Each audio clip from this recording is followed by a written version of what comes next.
Hello, everyone.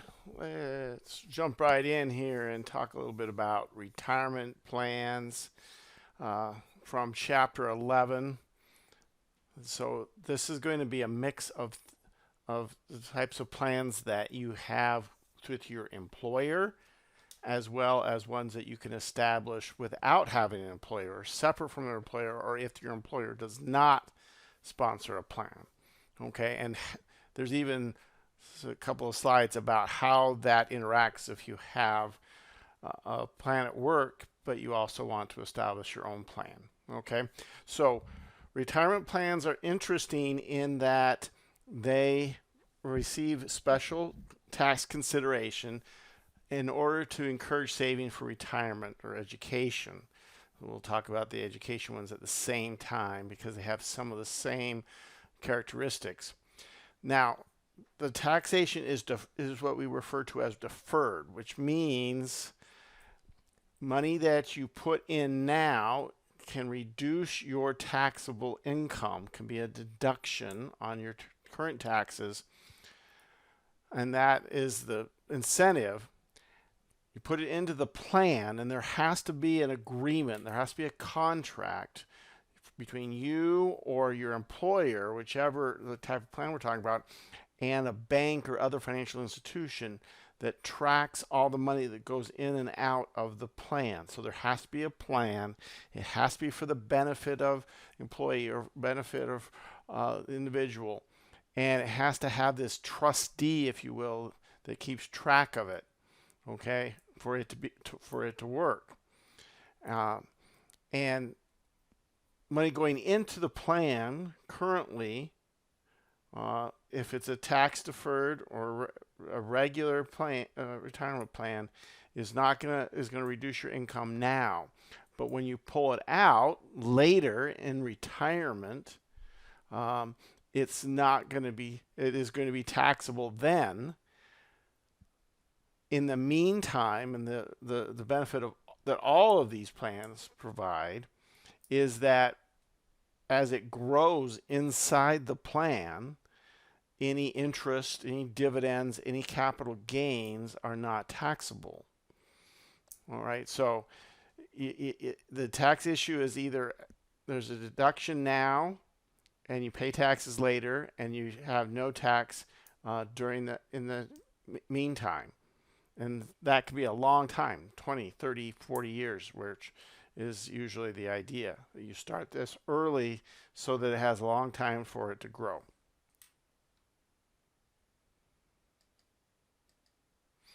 So some terminology: annuity is a regular payment. Most of the time it's the same amount, but it does not have to be. It can fluctuate based on certain economic things, but it's on a regular time period. Beneficiary is the one that's going to receive the payouts. Now, that can be the person who made the contribution, it could be someone else. For instance, your spouse could be the beneficiary of your 401k or your IRA. Contributions are money going into the plan, distributions money coming out. Donor is the one putting money into, or contributor, if you will. Okay. And the tax deferred retirement is the ones that actually qualify. We will not deal with non-qualified plans, but there's a whole other set of rules about that for very complex situations. And then, of course, it's mentioned the trustee, the bank or financial institution that acts as kind of the overseer and tracks all the ins and outs of the money into the plan. So we don't mean tax free. We don't get to save taxes always. The general rule is if it's when untaxed contributions are taxed when they are distributed. So if you save money in your taxes when you put it in, then you're going to pay tax on the money when you pull it out. Okay, and vice versa. If you didn't pay taxes on it when put it in, I mean, if you did pay taxes, meaning it didn't reduce your income now, then you will not have to later pay taxes on it. Um, the real benefit to employers is they can deduct on their taxes the money put into the retirement plan, and it's not income to the employee. Okay, so nobody, both sides gets a benefit, and so that's the employer-sponsored plans have that extra incentive that it benefits both sides.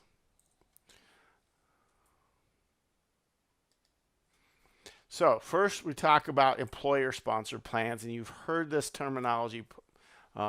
Usually people refer to these. There's pension plans, profit-sharing plans that can be 401k plans, different things. Profit sharing means that the amount that goes into the plan on behalf of the employee is based on the profit of the company, right? And the 401k plans can be done in lots of different ways, allow different contributions by employees or not.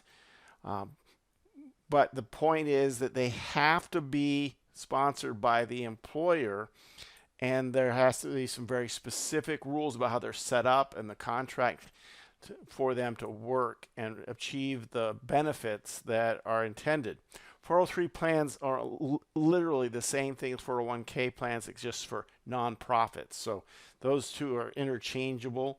Keogh plans are usually for self-employed individuals or small businesses. They have to involve an employer, but it's often not. It's often covering those people who are partners in a partnership or sole proprietors or something like that. Simplified employee pension is also for very small businesses, can cover the owner as well as employees of that small business. And then to hopefully make things easier, Congress made simple plans several years ago with the idea that it doesn't have near the flexibility or the paperwork that goes along with a 401k plan, but you also don't have nearly as many headaches, and hopefully that is incentive for employers to participate and provide these simple plans. And I have seen that happen. A lot of employers have adopted a simple plan that works, has some similarities to a 401k, but has some important differences that allow it to have a lot less paperwork. So these have benefits for the employers and employees. Like we mentioned, there's immediate deduction for the contribution. The employer puts any money into it is deducted on their taxes. Employer contributions are not compensation, not included on your W-2. So for instance, if you participate in a 401k plan and money that the employer puts in, okay, doesn't even show up in your box 1 on your W-2, okay? And my contributions as an employee also doesn't show up in box A. So nobody we both have that benefit. And any growth inside continues to be tax-free. Well, not taxed currently. When you pull the money out, of course, it's going to be part of the amount that is being taxed when withdrawn. So you get that benefit. You get to grow tax deferred for the whole time that the money is in the plan. So 2 types of plans. The defined benefit plans, the second one, has become almost unheard of today. But there are a few of them out there, and so we'll just briefly cover that. But most of the plans, 401k, 403b, are defined contribution plans. And this basically says the employer is not going to promise a certain amount at retirement. The traditional pension was a percentage of your earnings. So at the end of your working time, reached age 65 or whatever the retirement age was, the employer was going to promise you a certain percentage of what your salary was. So if your salary was in the last year you worked $100,000, the retirement might be 70% of that. And so they would promise you $70,000 and whether it was adjusted for inflation year after year after year would depend on the plan. And so the amount you receive is going to be defined, and so it's defined benefit. Most employers have gotten away from that because that was such a huge promise that they couldn't necessarily anticipate how long these employees going to live and how much they're going to have to pay out, how many years, and that sort of thing. And so most plans now are what we call defined contribution plans, where the employer promises not a certain amount when you retire, but that they will put in a certain percentage or a certain amount while you're working. What it earns and what you have in terms of a nest egg at the end of your working years is your business as an employee, up to you. Now, the employer may provide you with some advice on how to invest it. They may give you options and things like that. They may even limit your options. They may give encouragement, all those kind of things, but they ultimately are not promising a certain amount.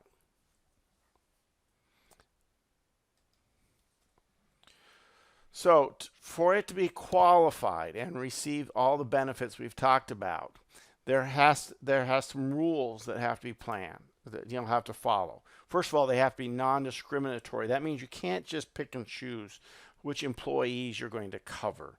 How you choose who to cover and all that kind of is very carefully monitored, you might say, under the non-discriminatory rules. There are some people you can exclude if they're too young or they've only just started working for you as a business, things like that. But it's very limited that you can do to discriminate and not involve them. The other minimum vesting rules is if an employee leaves your company during the time that they put money into it, do they get to take all of their money with them and put it into a new employer's retirement plan? Of course, the rule is if they put money in, if the employee put money in, yes, you have to let them take it with them. But if you as an employer put money into it, can you keep that when that employee leaves? And that's what we mean by vesting. If it is vested, you have to let the employee take it with them. Okay? And if it's not vested, you can keep it. So there's some vesting rules. You can't just keep all of it. You can kind of space it out, meaning you can keep part of it if they've been there 2 years, and more of it if they, less of it if they've been there 4 years, and so forth. But those are minimum vesting rules to protect employees from losing that money if they change jobs. Contributory means the employer and the employee are going to put money into it. Okay, and non-contributory means the employee is not going to make any contribution. Just the employer is going to make contributions. Okay, the employee does not put any money in. So there are some overall limits in how much that can be put into the plan for an employee for a given year. And you can see the limits there, 66K, 66,000, or 100% of compensation. Obviously, that doesn't come up very often. Not too many employees can afford to put in 100% of their compensation. Okay, and if it's a defined benefit plan, remember that's based on how much benefit. You can't promise an employee when they retire more than $265,000 or 100% of their average compensation. So if they did make more than that, okay, or the lower of those two, okay. Now, some specific rules for the different types of plans. So those others were general rules. This is the specific rules. 401ks do have to meet the non-discrimination rules, and they're very specific about that. Okay. The max that an employee can put into the plan themselves is $22,500. Okay. But that goes up to $30,000 and an extra $7,500 if they're over 50. There's some catch-up rules in here when you start to help those who started saving later in life to catch up. And so that is your limit that can go into an 401k plan. Keogh plan for the self-employed is 66,000. That sounds familiar, right? Or 25% of their income from self-employment. Okay, and the income that you can consider in self-employment is only 330,000. Notice that that's 20% of the 20% of 330 is the 66,000. So, weird calculation that has to do with how much money you put into Social Security. The limit ends up being 20% of the income from self-employment.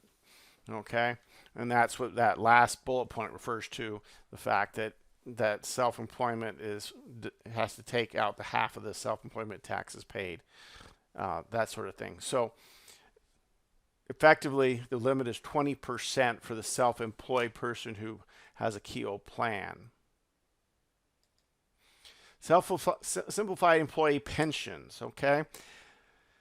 Very similar situation with simplified employee pensions.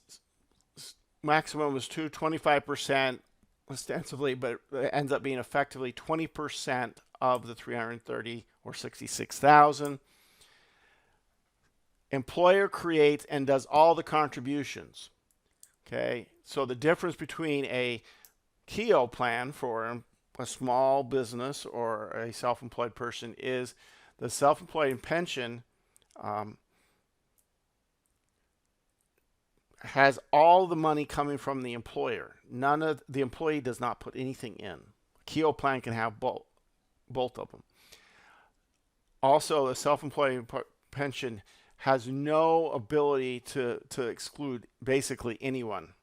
The amount of money that they can earn and not be part of the plan is so low as to be really nonsense.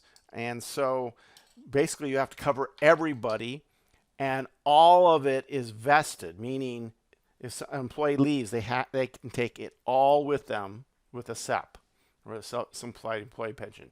You can have vesting rules for Keogh plans. You can discriminate a little bit more, as long as you don't get too carried away with a Keogh plan, but you can't with a SEP.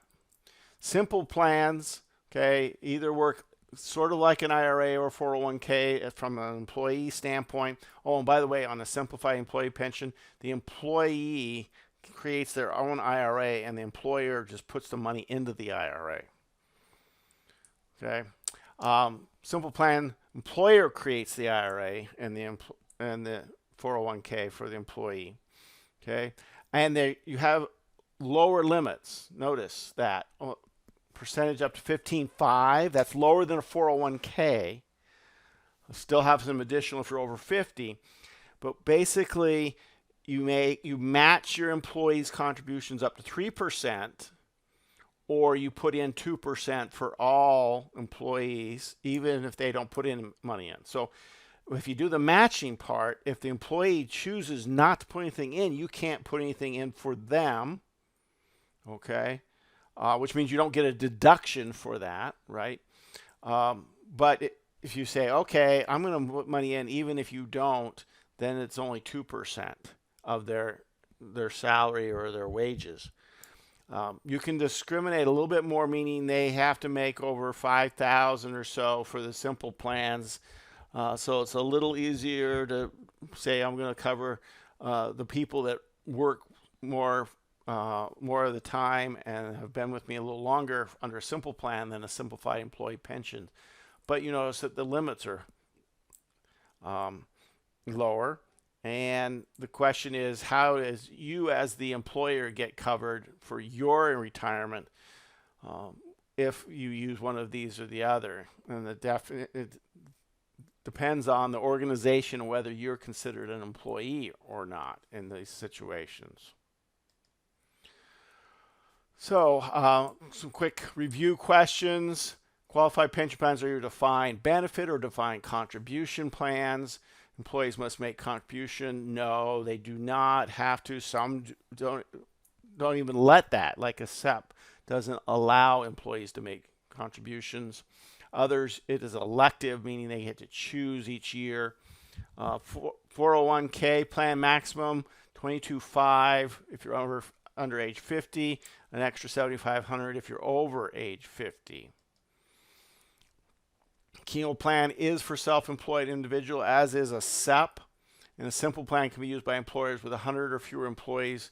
Will also meet other requirements. True. That's what they're designed for. Small businesses, smaller number of employees. Okay. Can't have other plans or anything like that. It has to be your only plan, that sort of thing. But it has become kind of the default choice for a lot of small businesses to offer some type of retirement benefit for their employees without the complexity of a 401k plan. Doesn't have the flexibility of a 401k plan, but it also has a whole lot less paperwork. Now, talking about IRAs, we kind of talked about them a little bit already. This is where these are plans that can be established by an individual separate or independent of their employer. So we've switched over to the individual retirement plans, and that's where this term IRA comes from, individual retirement account. Now with a SEP, the employee actually sets up their own IRA, just according to the rules here, except it doesn't have the limits that are here. It has the limits that were given back in the employer part of our discussion. So if you just set up your own IRA, your contributions is limited to only $6,500. Get an extra $1,000 if you're over 50. So $7,500, far lower than those employer-sponsored plans in terms of how much you can put in. Of course, you can't afford any more than this, then it doesn't make a whole much difference, right? Of course, you can't put any more in than 100% of your compensation, unless you are married, filing jointly with someone who has income and puts money in, and you as an individual do not have income. You can put in a full contribution as long as the income of the spouse that is working and having income is enough to cover 100% both contributions for both spouses. So they did put that in for non-working spouses a few years ago, so that they are not completely left out of the possibility of participating in retirement savings. So where it gets a little hairy, a little tricky, is when you want to you have an employer plan, meaning your employer sponsors a plan and you participate in it, okay? And you want to have your own IRA, your individual plan, okay? So what happens there? Well, you can always put in to your IRA $6,500 or $7,500, depending on your age, that is non-deductible. But if you want to deduct the amount like you normally would for a contribution to your IRA, then you have some issues. And this is the thing. It phases out. If you are covered by a plan, okay, you're single, covered at work, and you want to put money into your IRA, if your income is under $873K, you're fine. You can make a full deductible contribution. But if it's over $73,000, it phases out and it's completely gone by the time you get to $83,000. So it basically phases out as a percentage from between 73 and 83. So it's half. If you're halfway in between 73 and 83, you'll be able to make half of a deductible contribution to an IRA. All right. That's only if you participate at work. If you don't have a way to participate in an employer plan, you can put in an IRA contribution no matter what your income is. You can make $1 million and still make that $6,500 deductible contribution if you don't have one at work.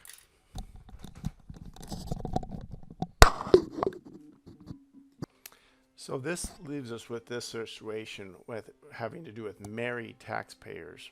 Okay, so if both are employed, neither are covered under an employer plan, then they can both make their deductible contribution, like we said, no matter what their income. If one spouse is employed and that person is not covered, that under an employer plan can contribute the maximum for both persons, right? We talked about. We can cover their non-working spouse. If one spouse is covered under the employer plan and the other is not, okay, the one that's covered, it falls under the AGI that we gave you in the last slide about married filing jointly. And therefore, if AGI is still below that, they can still make a contribution. If it's above that, then it starts to phase out. Okay? But if one spouse is covered under the employer plan and the other is not, then the non-covered spouse who doesn't have a place at work, they can still make a contribution up to their income, okay, as long as the AGI for the whole family or the couple, okay, is less than $218,000. But it starts to phase out. Even the non-covered spouse, and if their income is over 218 and phases out above that, so they could be in a situation where they can't make a contribution that's deductible, at least if the other spouse is covered at work and their AGI is too high.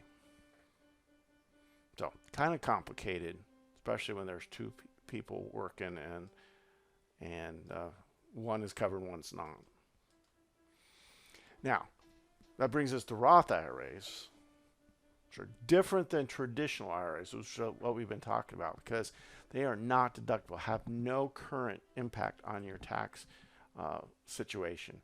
But also, withdrawals are not taxable, and you still get the benefit of the income inside the plan growing without tax. And in this case, you might say literally tax-free, because you never going to pull it out. As long as you leave it in there for 5 years, you're never going to have to pay tax on it. Okay.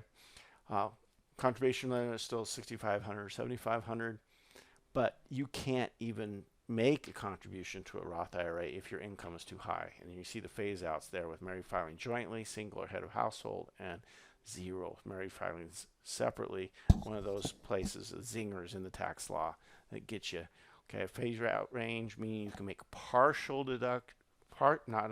partial contribution is $10K, okay, for married filing jointly, lower than what it is for others, backwards for many other phase out ranges. Okay, so by the time you're 228, you can't make any Roth IRA contribution, okay, if you're married filing jointly.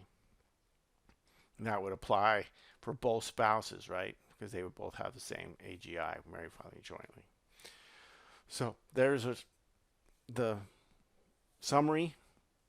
Okay, you weigh those two. There's some people that believe that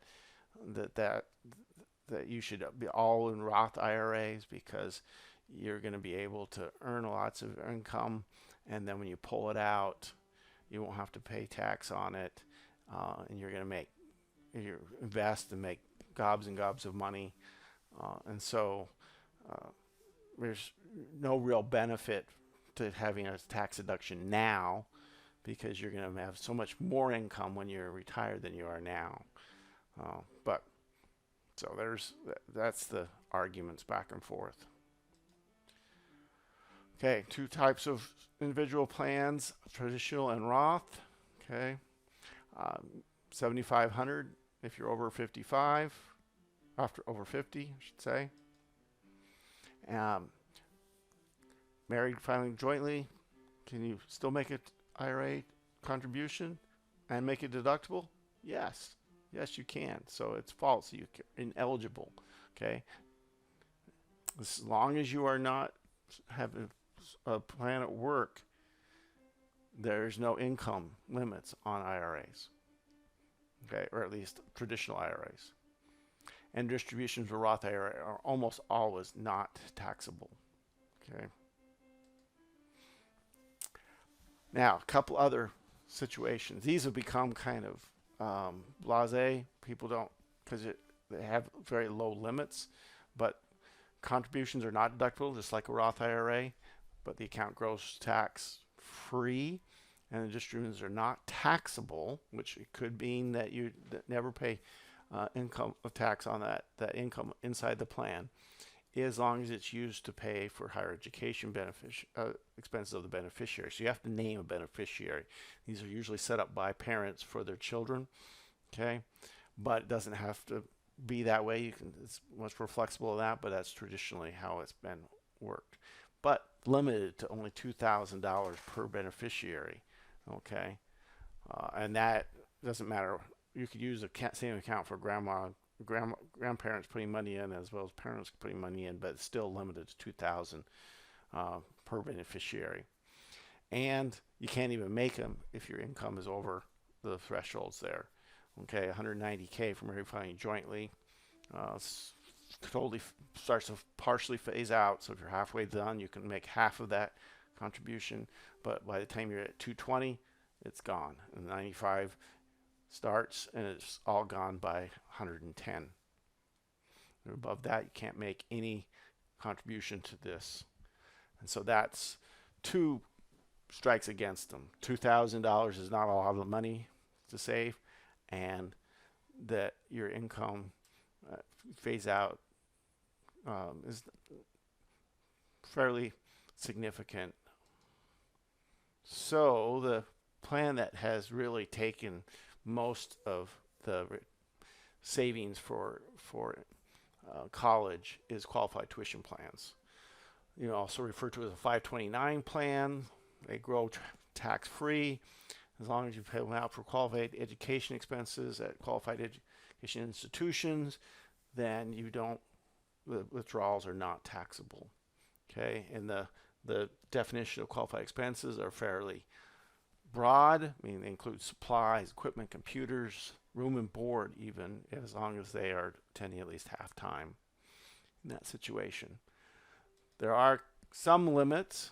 Okay, there's no income phase out, which is the nice thing about these plans. You put it in. Okay, now there's no deduction when you put it in. Okay, it just grows tax free, and then when you pull it out, it's not taxable. But when you pull it out, it's only 10K per year. It can be used for tuition at K to 12 schools. Okay, so it's broader than just college, but for private schools, but it can only 10,000. Okay, if you pull it out and don't use it for education, there's still a 10% penalty. You can take these and roll them over for another family member. So, for instance, you save, put money in for, and you name the beneficiary because you have to do that in the plan. And that particular child or grandchild doesn't go to college or gets their college completely paid for some reason. Okay, you could roll that money over to another grandchild that needed that. You can do both the education savings account and the Q-tip in the same year, as long as you put money in both. And you can use the withdrawal to pay some of the expenses and claim the education tax credits that we talked about in Chapter 9, as long as there are more expenses than there are benefits. So if you had $25,000 of tuition, you pulled out $10,000 out of a Q-tip, that still leaves you plenty of money to be able to use for the Hope credit or the education credits that we've talked about. All right, review about these Coverdell education savings accounts. They are non-deductible. Most maximum is 2,000 and starts to phase out at 95,000. Okay, and you can use distributions from a qualified tuition plan by a computer for the student to use if that's part of the requirements for the college that they're attending. All right, distributions. How do we treat money coming out of a plan, a retirement plan, education plan.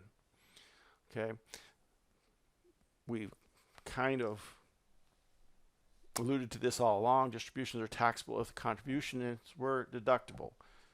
And that's what most of them are if you're an employer-sponsored plan.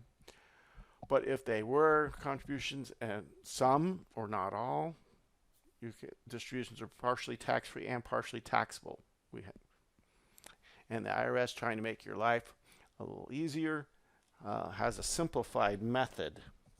And this only applies for the situations where you're pulling money out of a retirement plan, 401k, even an IRA, where you have a mix. You've had some money that went in that you paid tax on already, so it wasn't deductible when you put it in.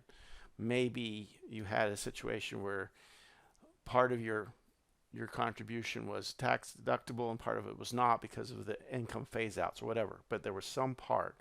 You can use a simplified method. You just need to count up all of the contributions that were made without a tax deduction. Okay, when you do that, okay, you go to the tables in your textbook. This is on page 1116.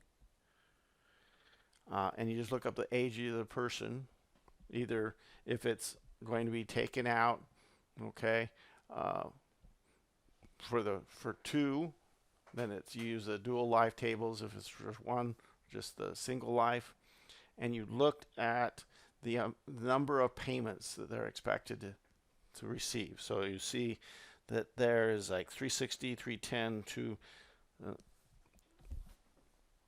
60 to 10, so forth, and you just simply divide that, and that's how much you get back. You take the total amount you put in that you paid tax on already, and you divide it by the number of payments listed there based on your age, and that's how much of each payment will be tax free. Okay, so that's fairly simple, pretty simple table to use, but it's only for those situations where you're pulling money out of an IRA or retirement plan, where you have mix between taxable contributions and non-taxable contributions. Now, your IRA plans and your 401k plans, other retirement plans, have a required minimum distribution, and that is an amount you have to take out, whether you need it or not, to live on when you reach a certain age. And that we're right in a transition period in 2023. If you reach age 72 in 2023 or later, then you don't have to start those until you're age 73. They were 70 and a half, and now they're moving up. So we're kind of in between there, and now they'll be 73 for now on. Okay. And so what the amount you have to take out is how much you have in your plan divided by your life expectancy. And you use the IRS tables, and the table you're going to use here is at the ones at the end of chapter 11, or the appendix to chapter 11, and you're going to use table 3 or triple I, or however you want to say that. Okay. And you look at your age and how many, okay, you see where they start at 72. And then you figure out how much you have to take out. So if you have $1 million, you divide that by what you have remaining, and that's how much you have to take out in the year. If you don't take that out, there's penalty taxes and that sort of thing.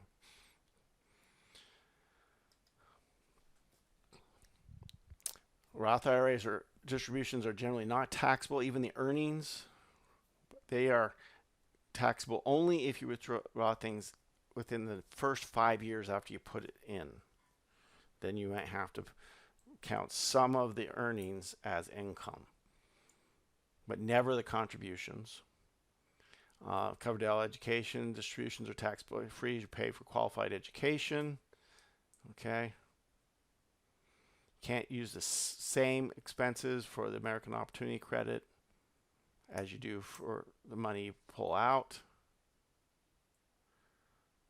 You have to have more expenses. Premature penalty before your age 59 and a half, pay a 10% penalty. Several exceptions. They keep expanding these. List is in your textbook. Okay. Rollovers are when you pull it out of one account and put it in with one financial institution and put it in another. These obviously shouldn't be taxable unless you keep the money. Now, if you do a direct rollover, which is the best, you just tell one bank to send it to another bank, and you'll get a paperwork 1099-R, but it will basically show the IRS that that money went right back into the plan. So that you can do as many times you want, no big deal.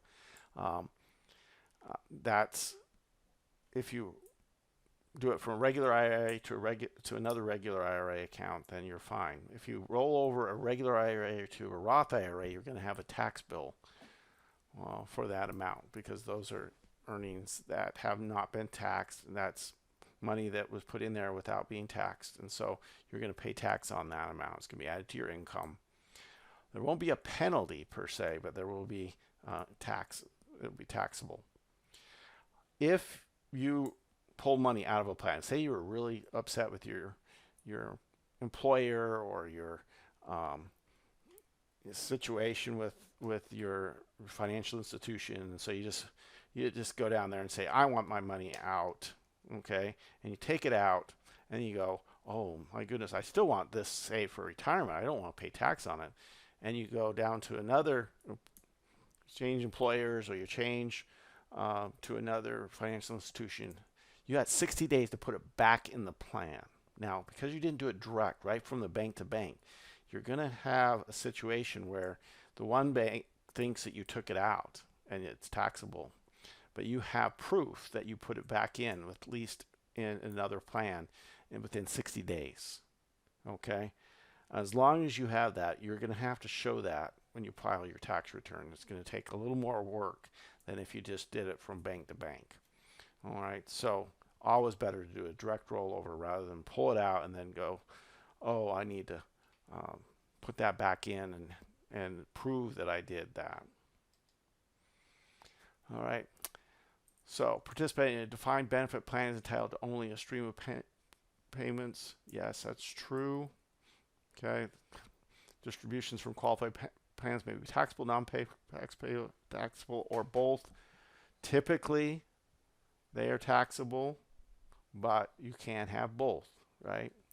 Anticipated payments from a pension plan for a single individual, where there is a mix, right? This is the situation where you have some contributions are taxable, some are not. Okay, and you are 68. You're expected to receive it over 210 payments. Okay. And for a pension plan, if you're younger, it's 310, 59 to 63, 310 on this simplified table in the textbook. And distributions are required from a traditional IRA. True or false? Answer is true. You have to, as when you reach age 73, starting this next year. So when you reach that, you have to start taking money out and paying tax on that. You cannot just leave it in there and leave it to your children or something like that. Roth IRA is one of the things that people will argue for the Roth IRA is you do not have any required distributions. If you don't need the money because you have other forms of income, then you can just leave it in there and let it grow and let it pass to your heirs.